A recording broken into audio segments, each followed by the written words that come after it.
लग्नानंतर होईलच प्रेमच्या आजच्या भागामध्ये आपण पाहत आहोत की काव्याला नंदिनी ताईवरती संशय आलेला आहे की ती प्रेग्नेंट आहे का नाही। त्यावेळेस इकडं नंदिनी ओरडत असते की मला आईस्क्रीम खायचे डोळे लागले आहेत, पण जेव्हा तुम्ही का खाऊ देत नाही त्यावेळेस पार्थ आणि काव्या बाहेर येतात। त्यावेळेस इकडं पार्थ म्हणतो की जी काव्याला तर बर्फ आणि माती खायचे डोळे लागले होते आणि ते पुरवले आहे। त्यावेळेस जीवा म्हणतो की मलाही सांग की ते कसे पुरवायचे असतात। त्यावेळेस इकडं नंदिनी काव्याकडे जाते आणि ती नंदिनीच्या पोटाला काव्याचा हात धरून म्हणते की आपली बाळं खूप आगाव झालेली आहेत आणि ती तिच्या वडिलांवरतीच गेलेली आहे। त्यानंतर इकडं रूम मध्ये आल्यानंतर इकडं नंदिनी रडत असते आणि म्हणते की मी आज काव्याशी तसेच आई आणि पाची खोटं बोलले। आणि त्यानंतर ती म्हणत असते की ज्यावेळेस तिने हात लावला त्यावेळेस इकडं काव्या म्हणते की जर आईला त्रास दिला तर तुला मावशीही रागवेल। त्यानंतर इकडं आई सांगतात की तुम्ही आता रूम मध्ये जाऊन आराम करा आणि मी आईस्क्रीम ही वरतीच पाठवेल। त्यानंतर इकडं नंदिनी म्हणते की आर्याचा फोन आलेला आहे आणि आर्या विचारते की काव्याला काही कळालं का। त्यावेळेस इकडं जीवा म्हणतो की काव्याला काहीच कळालं नाही आणि नंदिनी खोटं बोललं। त्यानंतर इकडं नंदिनी खूप रडते आणि ती तिथून जाऊन झोपून जाते। त्यानंतर इकडं जीवाला आईंचा फोन येतो आणि आई म्हणतात की तू ऑर्डर केलेलं आईस्क्रीम आलेलं आहे। त्यावेळेस जीवा म्हणतो की ते फ्रीजरमध्ये ठेव आणि उद्या नंदिनी खाईल, कारण की आता ती नंदिनी झोपून गेलेली आहे। त्यानंतर इकडं पार्थ आणि काव्या हे दोघेही झोपायला आलेले असतात। त्यावेळेस इकडं पार्थ म्हणतात तुम्ही जे विचार करताय ते काही खरं नाहीये।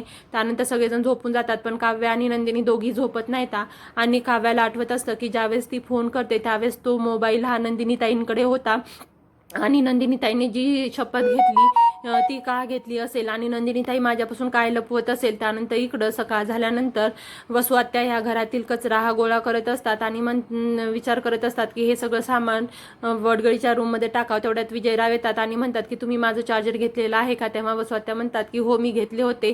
त्यावेळेस विजयराव त्यांच्यावरती ओरडतात आणि म्हणतात की तुम्हाला मी एक वेळेस सांगून देतो।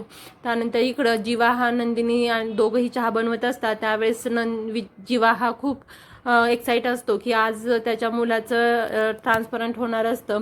त्यावेळेस तो एक्साइटमेंटमध्ये सर्व काही विसरत असतो। त्यावेळेस नंदिनी म्हणते की तुम्हाला आज काय झालं आहे। त्यावेळेस जीवा म्हणतो की मी खूप एक्साइट आहे की ते बाळ तुझ्या हातामध्ये केव्हा येईल आणि मी त्याला घरी कधी घेऊन येईल। तेवढ्यामध्ये तिथं दूध खराब होतं आणि त्यावेळेस नंदिनी म्हणते की हा अपशकुन आहे। त्यानंतर मालिनी विजयरावांचं बोलणं ऐकते आणि रूममध्ये येते आणि म्हणते की या वसू आत्या आहेत आणि तू त्यांना शिकवत आहेस की त्यांनी कसं राहायचं आणि कसं नाही। तू जन्माला आला नव्हतास तेव्हापासून त्यांनी ऑफिस घर आणि त्यांचा नवरा नसतानाही मुलीलाच वाढवला आहे। त्यामुळे वसू आत्यांना बोलताना आवाज कमी करून बोलायचा। आणि त्यानंतर ते म्हणतात की तू या घरचा जावई आहेस आणि हे घर वसू आत्यांच्या नावावर आहे हे तुलाही माहीत होतं, तर तू ही लक्षात ठेव की ही रूम ही त्यांचीच आहे।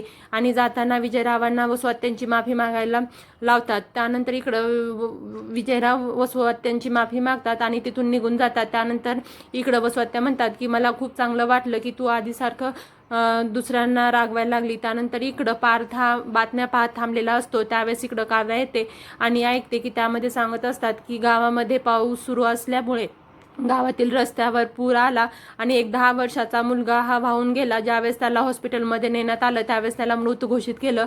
त्यावेळेस इकडे काव्या चिडते आणि म्हणते की IIB रोडवरती पण तसंच होणार का, कारण की तोही रस्ता खूप खराब झालेला आहे आणि ज्यावेळेस पाऊस पडेल त्यावेळेस ही तो तसंच होईल। त्यानंतर कोणाला माहिती की लेकरं आई वडील